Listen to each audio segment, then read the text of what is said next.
Hi there, my name's Alan Prost, and today what I'm going to attempt to do is to validate the volumes being measured by the ASL 5000 in the neonatal mode, which is very different from the adult mode. So I've got kind of a radical test lung settings here. I've got the uncompensated residual capacity set at 300 mils, I've got the resistance set to 40, and I've got the compliance set to 1.0 mils per centimeter of water pressure. So when I start this up, I'm going to be injecting 20 mils with this 60 mil syringe into the ASL and then allowing passive recoil through this little valve here to allow it to equilibrate back to barometric pressure. All right, so I'm just going to be repeatedly entering 20 mils volumes into the ASL to see how accurately it measures them. All right. So while I was doing this little study, is I had noticed when I was trying to do some testing of some other ventilators that there was a bit of a confusion on my part of the understanding of which volumes and pressures and flow rates were the most precise when I'm trying to use very, very small volumes and pressures with neonatal ventilators.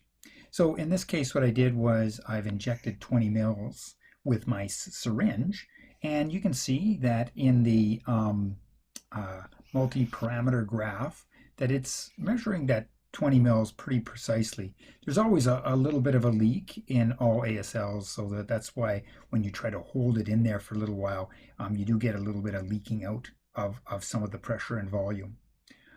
You get a nice little peak pressure here of showing the difference between the PIP and the P-plat due to the flow, and then we've got this inspiratory plateau. So I'm kind of measuring the pressures here with the volumes as they were going in there, and I'm getting about 1.57 mils per centimeter of water pressure of compliance.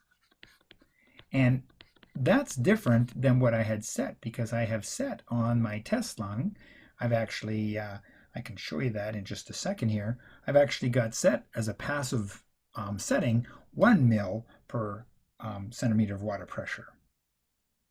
So like I mentioned in the video, I've got an uncompensated residual volume set on our test lung of 300 mils, and I've got the resistance of 40, and I've got the compliance set at 1 mil per centimeter of water pressure. And this is where there was getting to be a little bit of confusion. I've got the one compartment model set on the ventilator. And here, the second part, you can see it's a passive breath. I have no Pmax set, and even though I've got a rate and things set, there's no Pmax set, and so there's no spontaneous breathing during this model. I'm just injecting the air in on this passive model. So it's this confusion between what I expected the compliance to be and what it actually is during the testing that was causing me some problems when I was doing some other ventilator testing. Let's take a look at the raw data here, which seems to fit what we would expect. With the raw data, we've got, you can see I've got my pressures going in, and I've got a set volume being measured. And when I look at this relationship, it's 1 mil per centimeter of water pressure. But the problem is I didn't put in 13 mils. All right, a little over 13 mils or 12.5 mils. I actually injected 20 mils. So the volumes being measured or being reported in the raw data here seem to be incorrect. And I tried looking at volume per piston, volume for chamber 1, chamber 2, and I still got kind of conflicting data. So this was hard for me and my team to get our heads around, that there was this inconsistency in compliance, even when we're trying to measure volumes being delivered during like pressure control or a pressure limiting ventilator. We wanted to know what the compliance was. So there's some good news in here too. When I was doing some ventilator testing on the Neopuff ventilator, when I set the pressures delivered at 20/5, I got what I expected to see. I had my peak pressures of 5, and I have my peak pressures of 20 centimeters of water pressure. And because I had the volume set at the compliance and the test length set at 1 mil per centimeter of water pressure, I expected to see exactly what you're seeing here with the compliance being 1 over, being the volumes being 15 and the pressure grid change being 15 centimeters of water pressure, giving me a compliance of 1 mil per centimeter. But when I looked at the multi-parameter graphs, all right, I saw something very different. I still had, it's the exact same test. The data is the same. I had a pressure control with the NeoPuff being delivered 20 over 5, and you can see my pressures being delivered are 20 being reported by the multi-parameter graph, but the volumes were much higher. All right, even taking into account that I don't know how the baseline pressure got to be about 7 um, for a residual volume when I only had 5 set. So the compliance is different. That's what surprised me in the multi-parameter graph. The compliance is different, and when I calculated it out, I get about 1.56. Now the good news is that this seems to be consistent. So I had a compliance set of 1 mil per centimeter of water pressure, all right? And when I actually did the testing, I measured it to be about 1.56.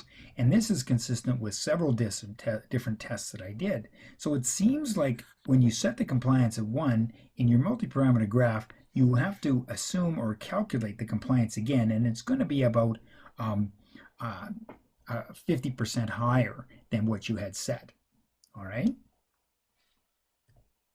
I didn't do this test just on one ventilator. I always used another neonatal resuscitator, the RPAP device, and I had it set to 20 over 5, and I got a little bit different kind of pressure ranges. My baseline pressure was pretty well what I expected it to be, 5. This is, of course, in the raw data. And, of course, I got my pressures at 20 and my volumes of 20, just like I would have expected. And the calculation comes out to exactly 1 mil per centimeter of water pressure, just like I set in the test lung, the ASL 5000 lung parameters. Now, when I measure, or when I go back to the multi-parameter graph, though, I get something different again. I get my baseline FRC is higher because the compliance is different, and I get this higher volumes, even though the pressures are, just like I said, that 20 over 5. So when I measure the compliance again, I get about this 1.58 mils per centimeter of water pressure. So it seems like that the compliance is consistent between different testing strategies, even though I had the compliance set at 1 mil per centimeter of water pressure. I was actually getting compliances about 1.56 to about 1.58. All right. So it seems like the compliance is still consistent. It's just not as the compliance that you've set on the parameters, which is important to realize when you're trying to evaluate the performance of a ventilator and exactly what's happening with the ASL and your patient's and your lungs and flows and pressures being delivered. Coming back full circle again, where I actually did the control study where I injected 20 mils and measured the volumes very, very precisely. And the pressures, of course, were very precise on the ASL, but it's the compliance that seems to vary a little bit when you switch from the data view to the multi-parameter graph view.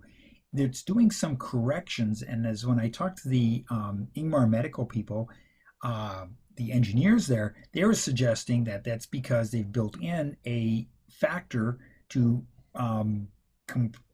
correct for compressible volume. What that means is, of course, is that the compliance that you've set in the ASL is not exactly what you're going to be getting. And it looks like, though, that it's going to be consistent. It's just not going to be what you have set. So you'll have to calculate it when doing very precise neonatal ventilator testing.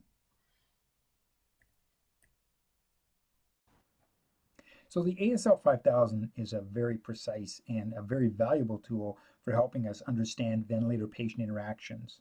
We're really pushing the limits of the machine, though, when we're using it to study neonatal ventilation. We've got those really small volumes, really small pressure gradients, really small flow rates. But it can work well for us. We just have to understand how some of those corrections and things are working. And that's why I defined some of those elements with in that little study I just trying to demonstrate today. If you've got some other comments or some other suggestions about nuances of using the ASL 5000, I'd love to hear from you. My name is Alan Prost, and you can contact me at alan.prost@sate.ca. Thank you very much.